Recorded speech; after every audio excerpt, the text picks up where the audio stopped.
Dear students, you are welcome to my online teaching classes. I am Shishpal Chauhan and today I have brought for you questions and answers on God sees the truth but waits. God sees the truth but waits पे question answers आप सबके लिए लेके आया हूँ और text हमने पहले ही एक्सप्लेन कर रखे है। आपको वीडियो मिल जाएगा, मेरे चैनल पे जाइए और सब्सक्राइब जरूर करिए बेल आइकन दबा के। और यूजर नेम मेरा ये है @Shishpal Chauhan। इस तरह के वीडियोस आपको मिलते रहेंगे, आपके सिलेबस से संबंधित, ग्रामर से संबंधित और भी लिटरेचर के वीडियोस आपको खूब मिलेंगे। तो सबसे पहले आपने सब्सक्राइब करना है अगर आपने सब्सक्राइब नहीं किया मेरे चैनल को, and keep on sharing my videos with your friends. अपने फ्रेंड सर्कल में जरूर शेयर करिए ताकि मैक्सिमम स्टूडेंट्स तक मेरे वीडियोस की रीच हो। पहला क्वेश्चन लेते हैं। What dream did Axno's wife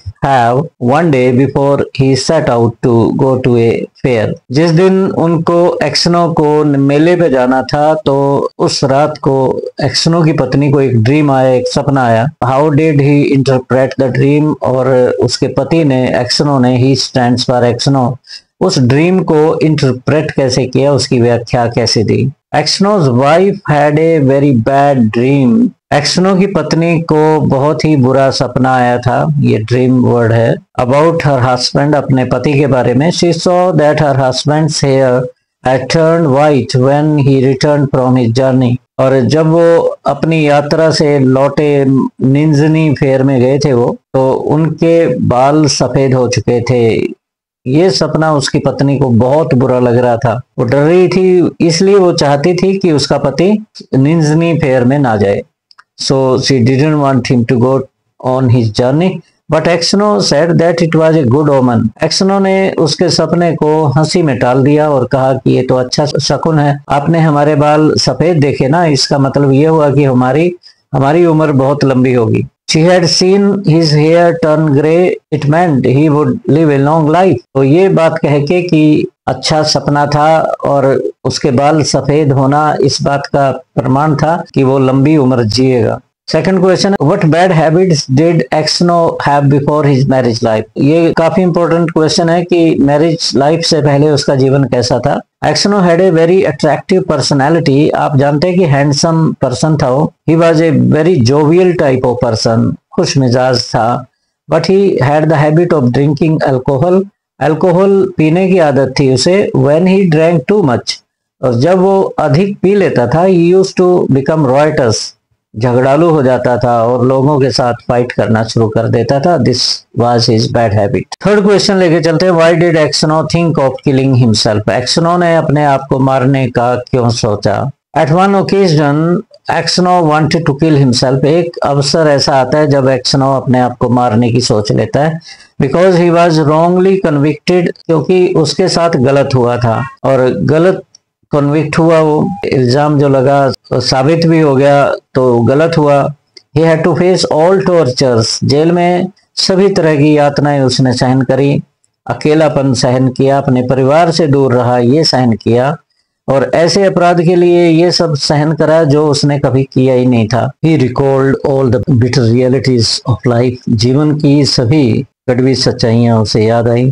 that made him depressed and so he wanted to kill himself. इस वजह से वो निराश हो गया और अपने आप को मारना चाहता था। Question 4, why did Makar disclose that he had killed the merchant? Makar ने ये बात डिस्क्लोज क्यों करी कि उसने ही मर्चेंट को मारा था, व्यापारी को उसने ही मारा था जिसके साथ एक्सनो ठहरा हुआ था, उसी सराय में ठहरा हुआ था, तो रात को मकर ने ही मारा था। ये कबूल क्यों किया उसने? One day the governor of the jail came to investigate about the real culprit who had dug a hole into the jail। एक दिन गवर्नर ये बात इन्वेस्टिगेट करने आया कि जेल में किस व्यक्ति ने सुरंग खोदी थी, उसका रियल कल्प्रिट कौन था। और all the convicts stood in front of the officer. अब सभी कॉन्विक्ट्स जेल के एक लाइन में खड़े हैं अफसर के सामने। Makar was afraid that Exno would surely tell his name to the governor। मकर डरा हुआ था कि एक्सनो उसका नाम जरूर लेगा। उसी की तरफ देखे जा रहा था वो मकर।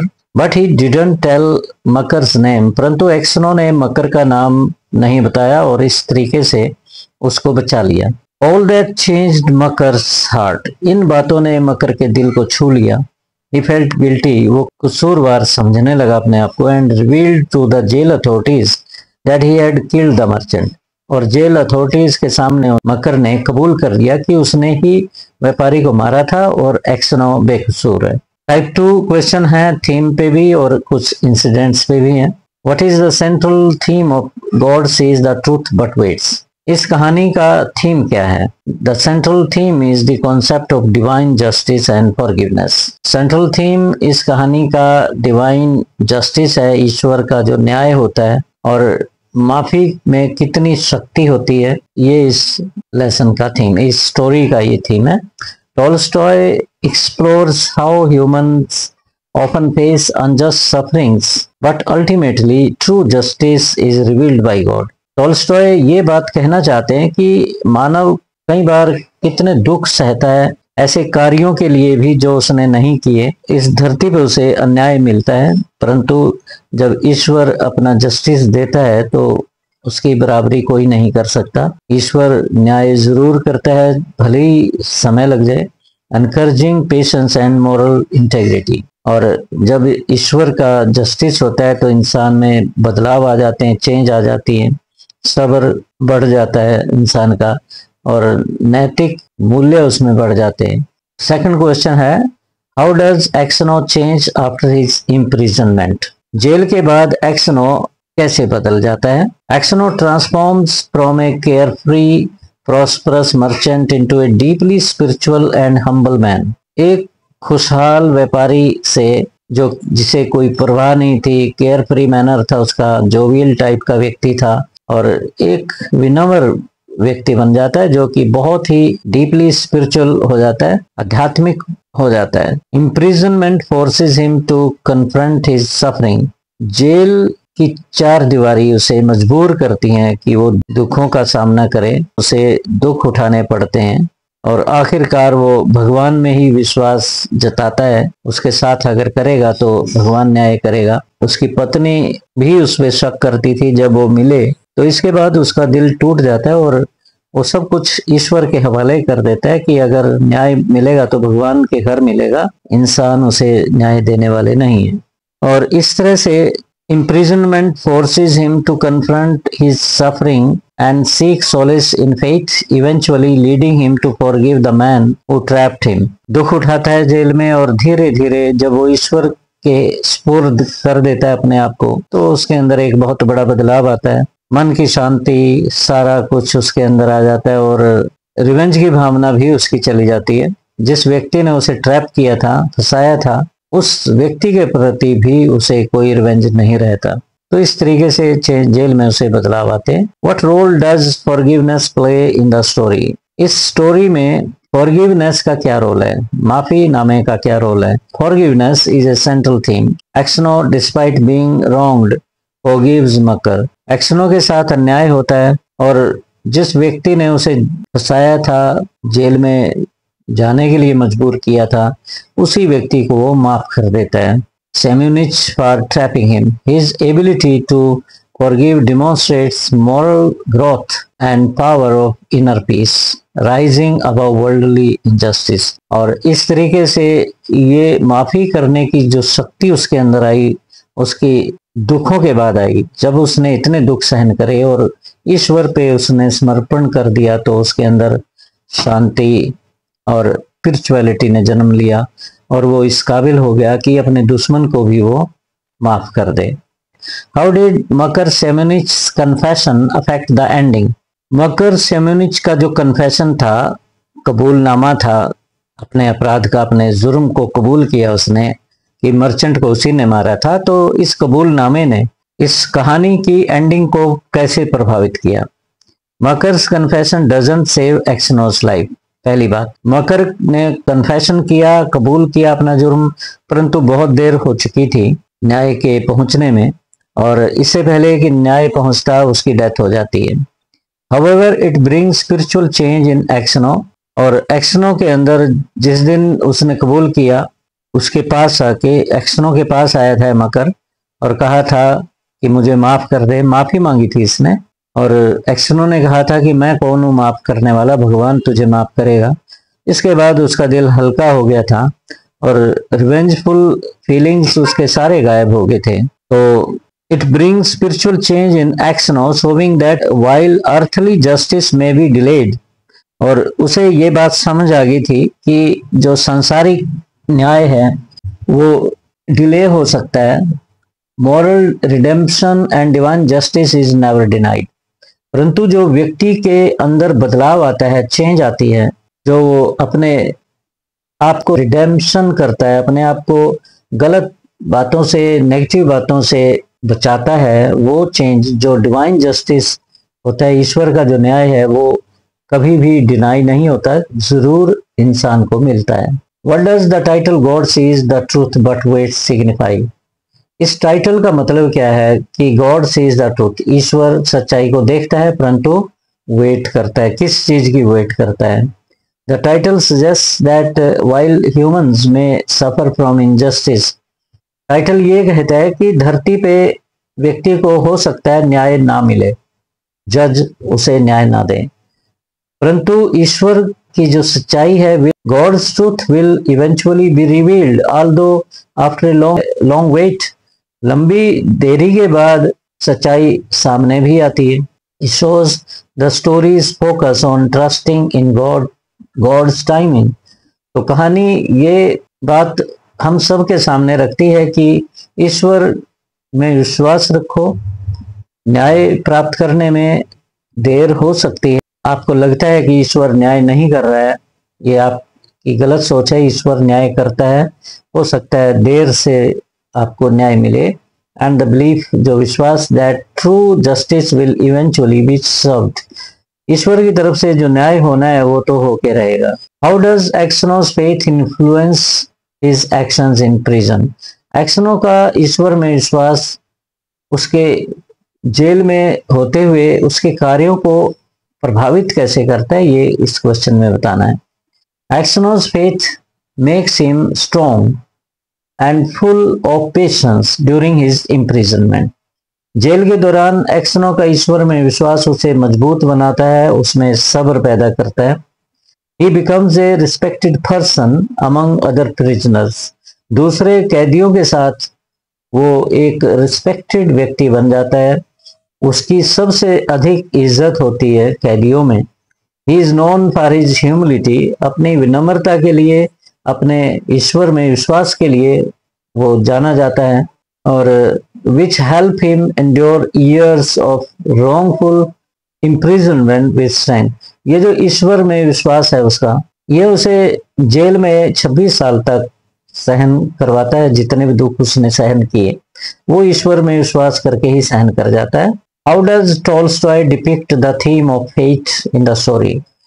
इस कहानी में जो भाग्य है उसको किस तरह से चित्रण करता है भाग्य का कवि, ये लेखक टॉल्स्टॉय भाग्य के बारे में क्या कहता है कि भाग्य कितना रोल अदा करता है। अगर वो मेले में ना जाता तो शायद बच जाता, या उसके भाग्य में ऐसा लिखा था। Tolstoy portrays fate as uncontrollable and often unjust in the short term. Short term में अगर देखा जाए तो भाग्य अनकंट्रोलेबल है, जो भाग्य में है वो होके रहेगा। एक्सनोज wrongful imprisonment shows how one's life can be altered unexpectedly।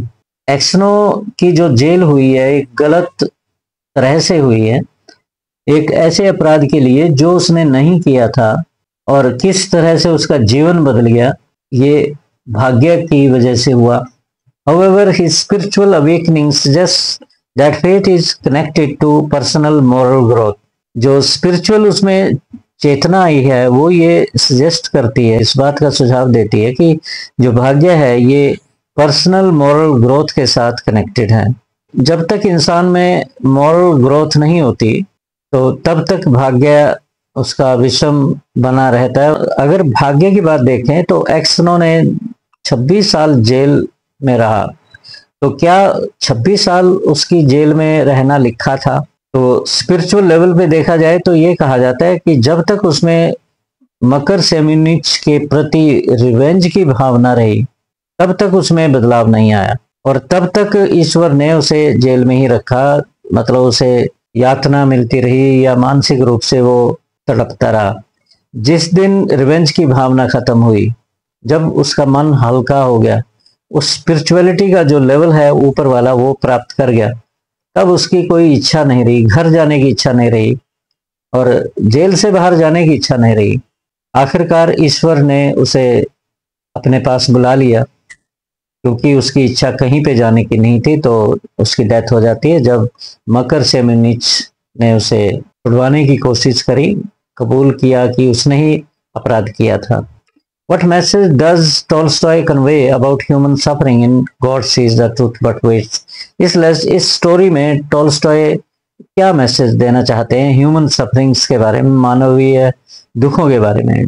Tolstoy suggest that human suffering, though often unjust and painful, serve a purpose. Human suffering किसी कारणवश है, इनका उद्देश्य है, यद्यपि बहुत यातनापूर्ण होते हैं।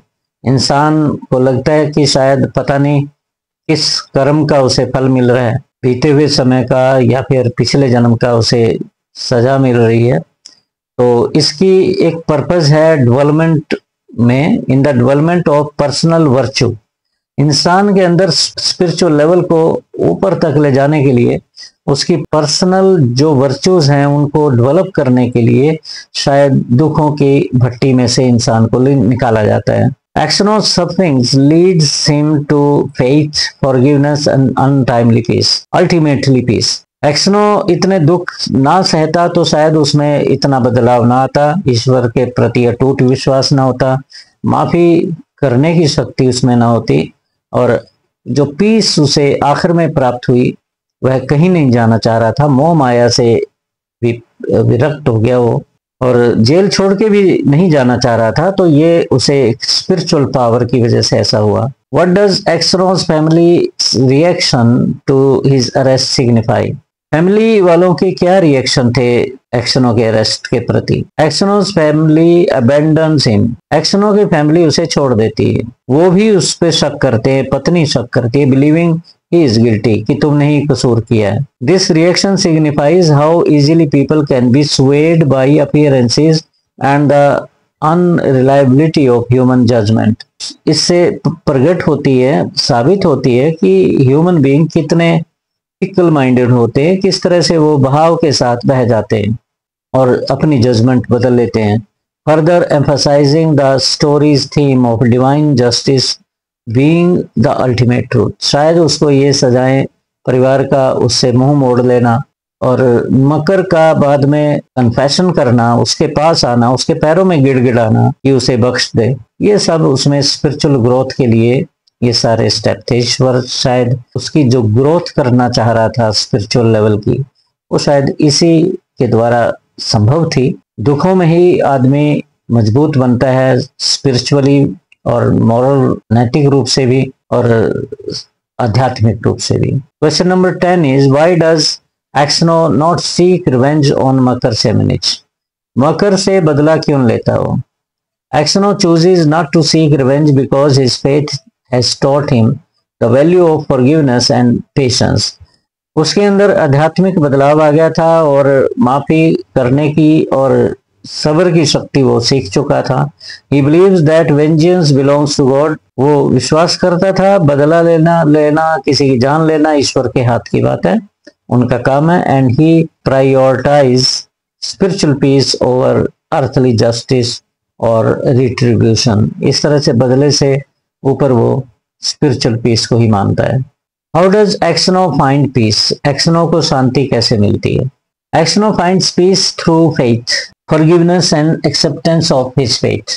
एक्सनो को मन की शांति ईश्वर में विश्वास के बाद, फॉरगिवनेस के बाद, माफी करने के बाद, माफी करते रहो और अपने भाग्य को स्वीकार करने के बाद ही प्राप्त हुई। Despite being wrongfully imprisoned for most of his life, 26 साल जीवन का बेहतरीन जो पीरियड था, उसकी जवानी का टाइम था, प्राइम टाइम जिसे कहते हैं, वो उसकी जेल में बीत गया। इसके बावजूद भी he turns to God, ईश्वर में विश्वास करता है और समर्पित हो जाता है कड़वाहट को अबेंडन कर देता है, अबेंडन करना होता है छोड़ना, और रिजेंटमेंट जो उसके अंदर एक तिरस्कार की भावना थी, गुस्से की भावना थी मकर के प्रति, उसको छोड़ देता है।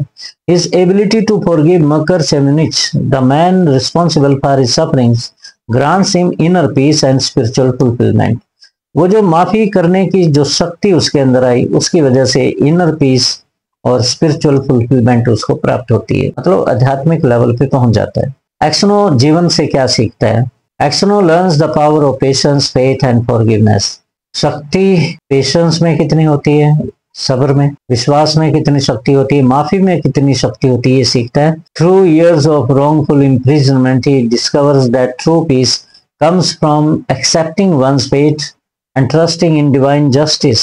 और वो ये बात जान लेता है कि भाग्य को स्वीकार करना और ईश्वर के न्याय में विश्वास करना कि कभी ना कभी ईश्वर न्याय देगा, बजाय इसके कि वो बदले की भावनाओं में जलता रहे, तो यहाँ सब शांति मिलती है। He learns that forgiveness liberates the soul.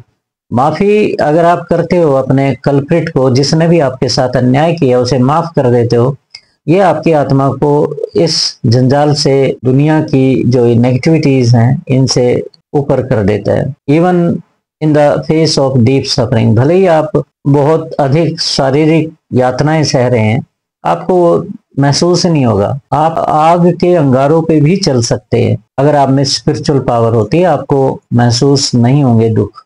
What is divine justice in God sees the truth? Divine justice refers to the belief that God or a higher power ultimately ensures fairness and moral righteousness. EOUS, ये कर लेना। When human justice fails, it suggests that while people may suffer or face injustice in life, God sees the truth and will deliver justice in His own time, rewarding virtue and correcting wrongs। तो इस तरीके से दो question मैं आपको slow motion में दिखा देता हूँ, इनको आप रीड कर लेना। वही रिपीट हुए हैं question. Why did Exynos forgive मकर? आपको पता है। व्हाट हैपन्स टू मकर? मकर को क्या होता है? आप ये देख सकते हैं, रीड कर सकते हैं। और हाउ डज मकर चेंज? तो काफी क्वेश्चन मैंने करा, आप इनको तैयार करिए। इसके बाद कुछ एक लॉन्ग क्वेश्चन लूंगा, 4 क्वेश्चन होंगे, करेक्टर्स के बारे में होंगे इनके, और इसके बाद नया चैप्टर लेके शुरू करेंगे। Thank you very much for joining. और before going, please subscribe to my channel @Shishpal Chauhan। Thank you very much.